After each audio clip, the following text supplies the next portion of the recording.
Salut, salut! Alors, je suis en train de tourner cette vidéo le dimanche matin. Oh, putain, et en plus, j'ai mon téléphone qui fait du bruit. Chut! Euh, Ça fait un petit moment que j'ai pas tourné. Allez, je me relance, je vous fais un point lecture. Et la bonne nouvelle, c'est que dans ce point de lecture, il n'y a que des bonnes lectures. Bon, par contre, je vous préviens, on reste là, pour le coup, dans cette vidéo, sur du polar, noir, voire très noir, voire très glauque, voire extrêmement glauque. Voilà, c'est le fait du hasard. Juste pour vous faire rire, j'ai plein de gens qui m'ont dit, regardez, le corps il est là, qui m'ont dit quand j'avais mis le corps là, oh mais le corps bleu, c'est le corps de How I Met Your Mother. Je dis oui, mais on le voyait pas, derrière il y avait le cadre de Friends. Regardez, ils sont là tous les deux. Donc j'ai échangé pour que cette vidéo, vous ayez le cadre de Friends. Voilà, je me mets là parce que là on voit mon armoire à bouffe, c'est nul. Donc voilà, on va attaquer tout de suite avec ces 4 romans et on va commencer par un polar parce que oui, j'ai lu le dernier roman de Lisa Gardner. J'avais beaucoup aimé la nouvelle série qu'elle avait lancée avec son personnage de Frankie. Je vous en avais parlé l'année dernière, c'était aussi pour la rentrée littéraire d'hiver, donc il y a un an. Et elle avait lancé un nouveau personnage qui gérait des cold cases. Et on l'avait vu faire une enquête dans la ville de Boston. Et j'avais trouvé ça vachement bien ficelé, intéressant.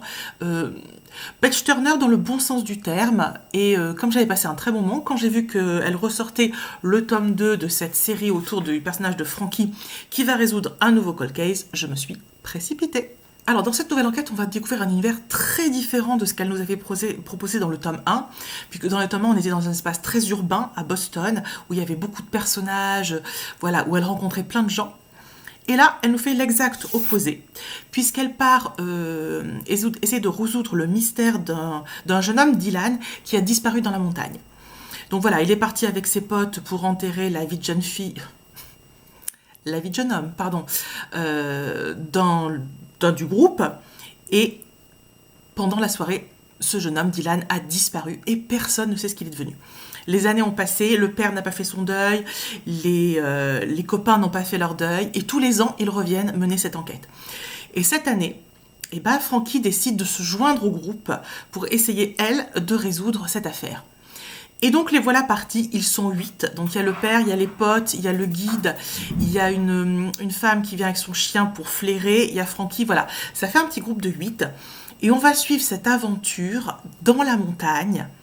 Et donc on va suivre en fait un huis clos. Un huis clos, mais pas un huis clos dans une chambre, un huis clos dans la montagne. Donc un huis clos dans un espace immense, étendu, très hostile, parce que la montagne, c'est fatigant, il faut grimper. Vous pouvez rencontrer des intempéries, il y a les animaux. Enfin bon, c'est pas un espace qui est toujours très friendly, très accueillant. Et ces 8-là vont grimper et essayer de retrouver tout ça, avec toutes les aventures qui vont se passer, bien évidemment, tous les problèmes qu'ils vont rencontrer. J'ai adoré ce roman parce qu'on garde cette dynamique que je connais si bien chez cette autrice, et une fois de plus, ça a fonctionné sur moi. Alors ce qui me plaît d'abord, c'est son personnage principal. J'aime beaucoup Frankie. Elle est forte et fragile en même temps. Elle a un passé difficile d'alcoolique avec plein d'autres choses. Et en même temps, elle est courageuse. Elle a un rapport aux humains qui est en même temps très compliqué et en même temps très sain, parce que c'est pas une femme, c'est une femme vraiment très gentille. Et j'aime beaucoup la construction de ce personnage. J'aime beaucoup ce que Lisa Gardner en a fait. Voilà, c'est vraiment un personnage auquel on s'attache facilement et qu'on a envie de suivre dans la résolution de ses enquêtes, d'autant plus qu'elle a cette philosophie très agréable de vouloir résoudre des crimes que tout le monde a oubliés, des crimes sur lesquels on est un peu passé, et elle veut aider les familles à faire leur deuil, et je trouve ça très beau comme philosophie, donc j'aime beaucoup Frankie. Alors dans ce récit, un personnage qui est omniprésent sans jamais être là, c'est Dylan. Il est le cœur même du roman, et pourtant il n'est jamais là. Mais c'est vrai qu'il est au cœur de toute l'action, au cœur de toutes les discussions, et c'est rigolo parce qu'il en devient un personnage à part entière. De même que l'autre grand personnage de ce roman qui est la montagne. La montagne qui va occuper 95% du roman et qui va être vraiment le personnage qui manipule, qui aide ou qui n'aide pas. vraiment un personnage fort, intense, omniprésent, et qui, moi, personnellement, m'a donné moyennement envie d'aller à la montagne faire de la grimpette. C'est déjà pas trop ma came à la base, mais alors là, bof, moyen quand même. Et puis bien sûr, il y a tous les autres personnages de la petite troupe. Et là où Lisa Gardner est forte, c'est qu'elle ne fait pas des personnages monolithiques. Même les personnages qui peuvent sembler secondaires, ils ont tous des petits secrets. Et puis on sent qu'il y a des petites embrouilles. Il y en a qui ont certaines informations, il y en a qui en ont d'autres. Voilà, on sent qu'elle arrive à distiller suffisamment de choses pour qu'à un moment donné, il y ait des frictions, il y ait des articulations qui grincent, et ça fonctionne très bien. Alors au niveau de l'enquête, ce qui fonctionne bien, c'est le huis clos. Parce que non seulement c'est un huis clos, mais c'est un huis clos isolant. Ils sont totalement seuls dans cette montagne et ils n'ont aucun moyen de communication avec l'extérieur. Enfin, avec l'extérieur, avec la ville ou le petit village en bas. Et ça, c'est vraiment un élément très anxiogène et très bien fait. Voilà, être coupé du monde, c'est très, très anxiogène. Et ça renforce cette quête mystérieuse autour de ce jeune homme. Et donc dans cette montagne, comme il est impossible de fuir, en plus d'avoir l'impossibilité de communiquer avec l'extérieur, ça devient vraiment très compliqué. Il n'y a pas de retour en arrière en fait. Soit ils résolvent cette enquête, soit ils restent bloqués dans la montagne et ils y meurent. Parce que, vous verrez les aléas des péripéties, vous comprendrez pourquoi. Mais ça met une grosse pression sur cette enquête et ça fait partie en fait du charme de ce roman. Alors la thématique principale, c'est la thématique de la perte, du deuil, de la perte d'un être cher, du deuil de quelque chose, et ça marche dans tous les sens, c'est-à-dire de la perte et du deuil, mais d'un être cher, mais aussi de plein d'autres choses, de aussi accepter ce qu'on est, accepter de perdre une part de soi, accepter... voilà, il y a plein de deuil à faire, aussi le deuil de l'amitié pour certains, le deuil des relations amoureuses, le deuil des parents, le deuil de... Voilà, et elle en parle par rapport aux personnages annexes, et c'est très bien fait. Voilà, le thème central, c'est vraiment la perte, le deuil, mais aussi se perdre soi-même, en l'occurrence, dans cet espace montagneux. Le roman explore aussi, et ça c'est classique, la dynamique familiale. Hein. Rien de mieux pour s'engueuler que d'être de la même famille. Hein. Pourquoi aller s'engueuler avec des étrangers quand on peut s'engueuler avec sa famille, franchement. Donc là, le père qui cherche son fils avec les meilleurs potes de son fils.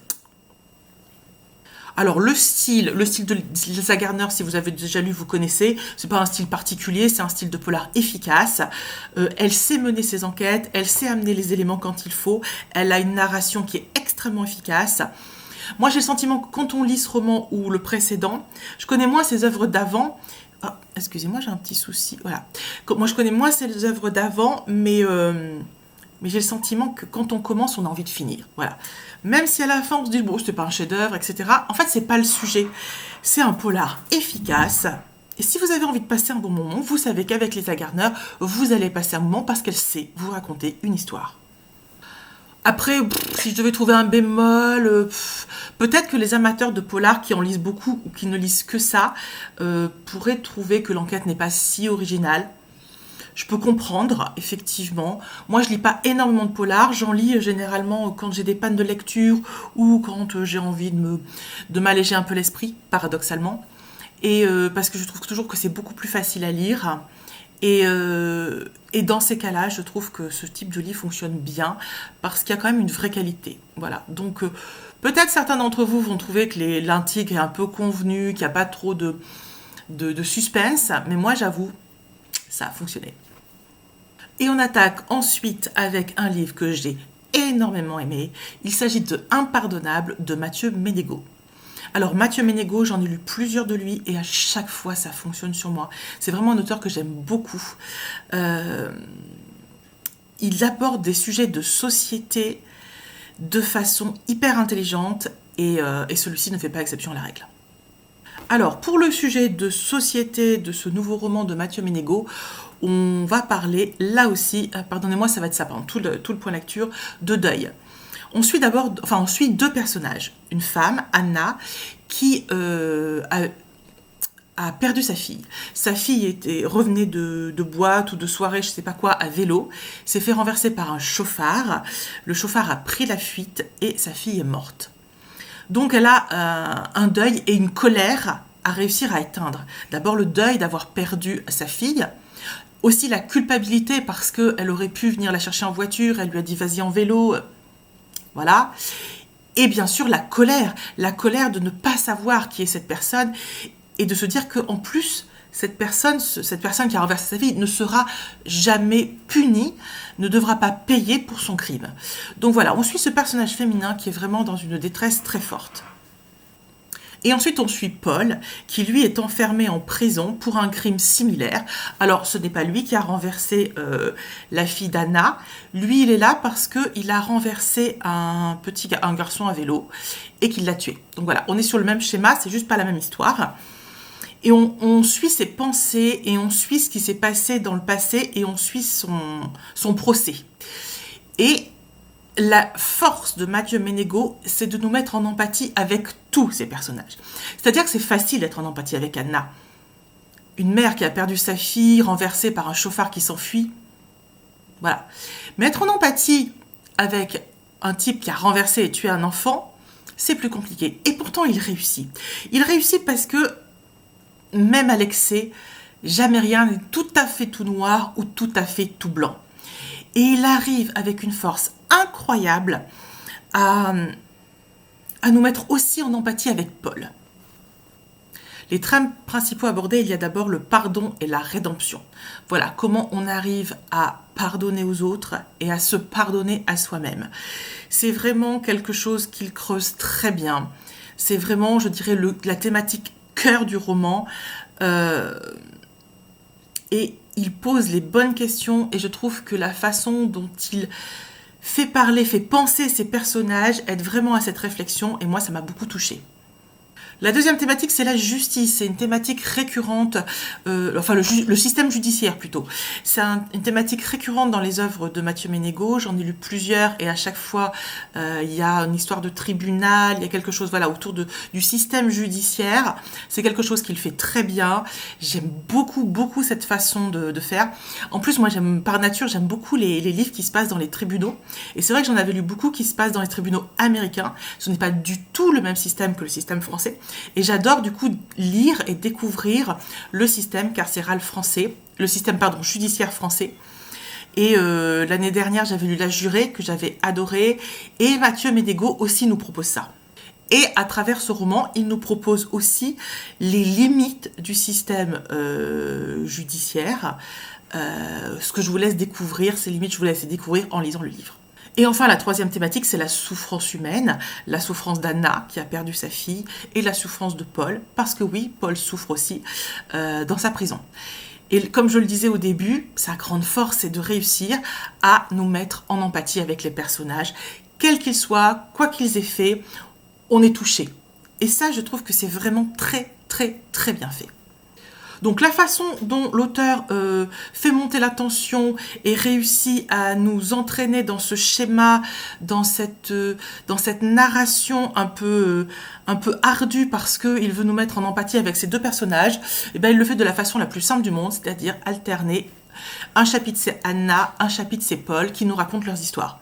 Et du coup, on s'attache à Anna, mais on n'a pas le temps d'aller suffisamment loin dans son histoire avant que Paul intervienne dans son chapitre. Et ça nous permet aussi d'entrer en empathie avec Paul, mais surtout, ça nous permet de mettre les deux points en résonance. Et ça encore, ça fonctionne super bien. Donc pour moi, comme souvent avec Mathieu Ménégo, ça a été une excellente lecture. Je trouve que c'est un roman assez brillant, très intéressant, très juste. Il y a un roman de Mathieu Ménégo, j'avais pas aimé la fin, que j'avais trouvé la fin un peu scandaleuse, mais tous ces autres romans j'ai adoré, et là j'ai tout aimé, parce qu'il traite ce sujet avec beaucoup d'intelligence, beaucoup d'humanisme, beaucoup d'humanité, beaucoup d'empathie, et il le fait très bien. Et je trouve que ces livres à lire sont à la fois faciles, accessibles, et en même temps extrêmement justes, extrêmement littéraires. Si vous n'avez toujours pas découvert Mathieu Ménégo, je ne peux que vous conseiller de vous lancer. Prenez n'importe lequel, de toute façon, vous allez aimer. Et on enchaîne avec une autrice chouchoute, à savoir Amélie Antoine, qui nous a proposé un petit bijou. Car oui, là, on est sur un petit coup de cœur. Alors Amélie Antoine, je suis habituée à lire ses romans noirs, où elle nous propose des sujets, waouh, parfois... Voilà, ceux qui ont lu Raison obscure ou ceux qui ont lu d'autres livres d'elle, vous savez que parfois, c'est assez noir.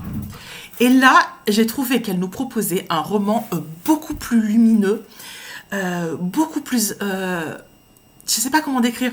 C'est pas qu'il est mieux, parce que moi j'aime beaucoup tous ces romans, mais il est un peu différent et j'ai adoré cette lecture. Alors, de quoi on parle? On parle d'une femme qui est absolument fan de Thomas Pesquet. Donc, d'où le titre de là-haut. Et cette femme connaît tout sur Thomas Pesquet. Elle a suivi toute sa carrière, elle est folle de tout ce qui le concerne, elle écoute toutes ses interviews, elle a tous ses livres. Elle a même été dans je ne sais plus quel pays, pas en Ukraine, mais un pays d'Europe de l'Est, pour voir le décollage d'une fusée où était Thomas Pesquet. Enfin voilà, Thomas Pesquet, c'est son idole, elle ne vit que pour et par à travers lui. On a l'impression qu'elle n'a pas d'autre hobby à part suivre les aventures de Thomas Pesquet. Cette femme a une fille qui est mariée, qui a des enfants. Alors la femme qui aime Thomas Pesquet, elle vit à Lyon et sa fille vit dans le sud de la France, je ne sais plus très bien. Et donc elle est mariée, elle a des enfants et la relation entre la mère et la fille est un petit peu compliquée. Donc ça, c'est la première thématique hyper intelligente. Mais qu'est-ce qu'il a mon truc à faire ça? Ça suffit maintenant. C'est la première thématique forte, c'est la relation mère-fille que j'ai trouvée extraordinairement bien traitée. Mais vraiment. C'est-à-dire qu'elle, mais pas forcément en même temps, mais au cœur du roman, elle nous donne des petits points où on se dit « Ah ouais, là, la mère, elle n'a pas été sympa avec la fille. » Et puis 100 pages plus tard, elle vous donne une information où vous faites « Ah ouais, c'est peut-être pas si simple que ça en fait. Peut-être la mère, elle avait des raisons de faire ça, mais la fille l'avait pas compris, donc l'a mal pris. Mais en fait... » Et inversement, au demeurant. Et on se rend compte qu'en fait, dans toute relation, surtout les relations où on est très proche, les relations familiales, eh bien en fait, c'est pas si simple de se comprendre. Parfois, on fait des choses qui peuvent paraître un peu absurdes, voire méchantes à quelqu'un, mais c'est parce que juste on n'a pas toutes les informations. Et au moment où nous, lecteurs, on a enfin toutes les informations qui se croisent, on se dit en fait, il n'y a pas de j'ai tort, de j'ai raison, il n'y a pas une mère méchante, une fille gentille, une fille méchante, une mère gentille. Non, elles sont toutes les deux touchantes, elles sont toutes les deux gentilles, elles sont juste chacune enfermées dans leur réalité. Et ça, j'ai trouvé ça hyper bien fait et j'ai adoré. Et alors, l'autre grande thématique du roman, si vous voulez le lire et que vous avez envie de garder le suspense, je vous invite, je vais vous mettre ici le timecode et je vous invite à passer cette partie pour aller tout de suite à la conclusion. Moi, j'ai lu ce roman sans savoir quelle était sa thématique et j'avoue que j'ai aimé la découvrir. Donc voilà. Mais si vous vous en foutez ou si vous n'avez pas l'intention de le lire, ben, on peut en parler. Voilà. Donc, pour ceux qui restent devant la vidéo, la deuxième grande thématique de ce livre, c'est l'euthanasie. Car cette femme, cette mère, est atteinte d'une maladie dégénérative et petit à petit, elle perd les facultés de son corps. Ça commence par des petits bouts, des petits doigts, elle se bloque, machin, puis petit à petit, elle va boiter, elle va marcher avec une canne. Et elle souhaite mourir parce qu'elle sait que cette maladie va la tuer. Et elle sait que cette maladie va la tuer dans des souffrances assez fortes. Et elle n'a pas envie de vivre ça. Et donc, elle demande à sa fille, à cette fille avec qui elle entretient des relations tendues, de l'aider à mourir. Et on va la suivre dans la recherche de solutions pour mourir. Et on va attendre, nous lecteurs, de voir si la fille va accepter de l'aider. J'ai trouvé que c'était extrêmement bien amené, que c'était extrêmement intelligent, extrêmement beau. Et je suis ravie de voir qu'une romancière s'est emparée de ce sujet qui est si important que le choix de mourir dans la dignité. Vraiment, moi, je suis pour, j'assume totalement le fait d'être pour le droit de mourir dans la dignité, le droit de refuser des souffrances infinies, de refuser un certain nombre de traitements hyper violents. Et vraiment, ça m'a intéressée de voir le traitement qu'elle en fait. Et évidemment, son traitement était excellent et j'ai adoré découvrir ça. Voilà, welcome back pour ceux qui ont sauté la partie précédente. J'ai trouvé que ce roman était brillant. Il est beaucoup moins sombre que les précédents. Il est extrêmement intéressant dans son analyse de la société, dans son regard sur nos sociétés, sur les rapports humains, sur les rapports intrafamiliaux, sur les rapports aussi mère-fille. Il y a tellement de choses intéressantes dans ce roman. Et on a ce petit focus aussi sur le côté fangirl de la mère qui est assez rigolo. Moi j'ai été touchée par toutes ces incompréhensions entre la mère et la fille. Et il y a tellement de beauté dans ces incompréhensions que ça m'a fait moi aussi prendre conscience que parfois il fallait que j'essaye d'aller plus loin, de voir plus loin que ma colère après quelqu'un et ne jamais oublier que peut-être cette personne a des raisons d'avoir fait ça ou d'avoir dit ça et qu'il ne faut pas rester focus, qu'il faut essayer un peu de dézoomer et que même si on ne comprend pas et qu'on ne comprendra jamais parce qu'on n'aura jamais les tenants, les aboutissants, on peut peut-être passer par-dessus, accepter et aller au-delà. Voilà, donc un très très beau roman d'Amélie Antoine.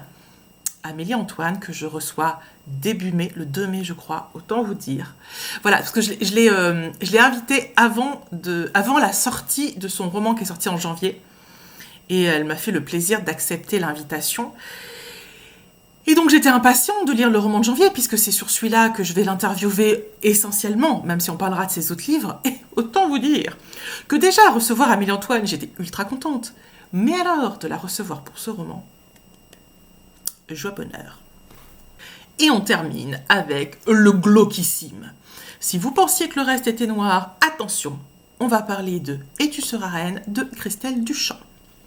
Alors je vous le dis tout de suite, moi je n'aime pas quand c'est trop noir, trop glauque. Je ne peux pas lire certains romans policiers trop glauques, sauf que quand j'ai attaqué celui-là, il était juste sorti et je ne savais pas ce que j'avais entre les mains. Et j'ai lu d'autres livres de Christelle Duchamp que j'ai beaucoup aimés, j'en ai lu plusieurs, ça ne m'a jamais posé de problème. Celui-ci, en toute franchise, si j'avais su que c'était aussi noir, aussi dark, aussi violent, aussi glauque, aussi... je ne l'aurais pas lu. Vraiment, je ne l'aurais pas lu. Donc, trigger warning, si vous n'aimez pas ce genre de livre, celui-ci, zappez-le.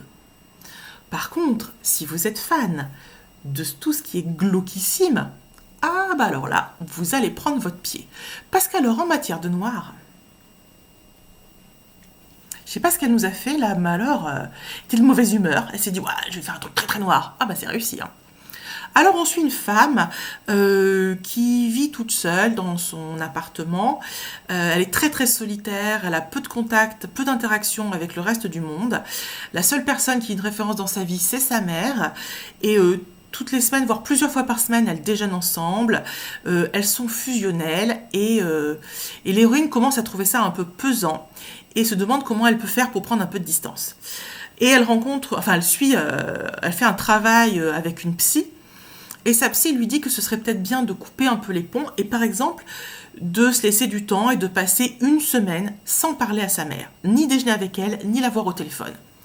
Donc une semaine, ça peut paraître rien pour certains, ça peut être très très long pour elle, mais elle accepte le défi et elle ne parle pas à sa mère pendant une semaine.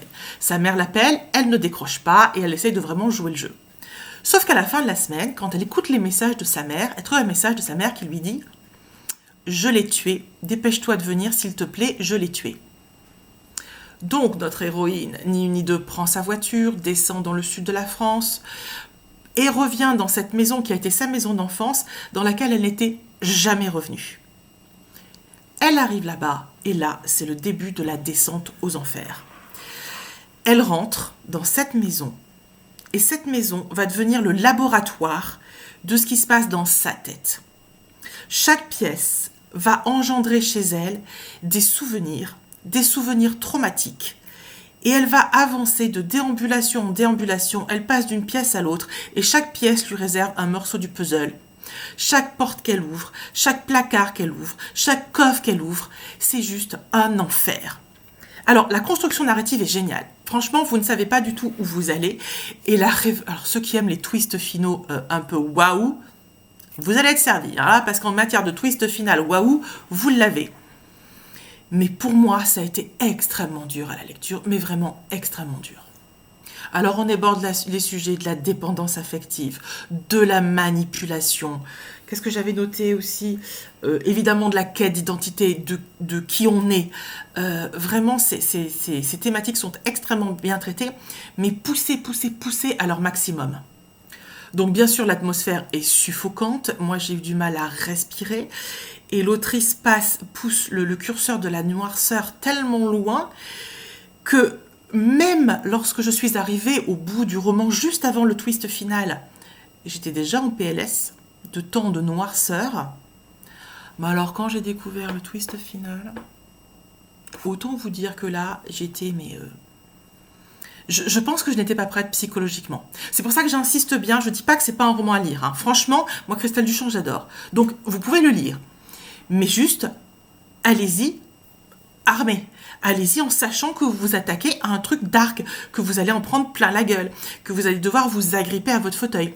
N'y allez pas comme moi, la fleur aux fusées, youpi tralalaire. Parce que moi, je croyais que j'allais lire, comme les autres romans de Christelle Duchamp, des polars. Mais des polars qui ne m'avaient pas posé souci. Non, là, vraiment, ça a été dur pour moi.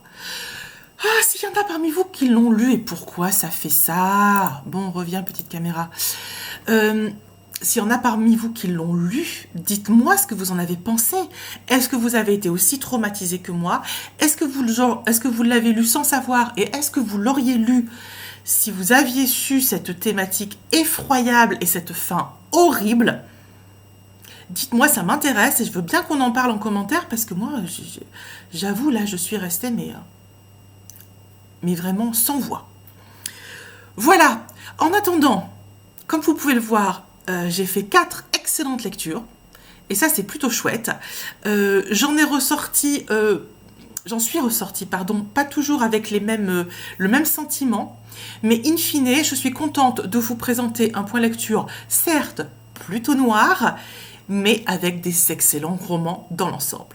Voilà, n'hésitez pas à vous abonner, à liker cette vidéo, à commenter. Et puis j'essaie de vous en refaire une précipitamment. Non, prochainement. Gros bisous.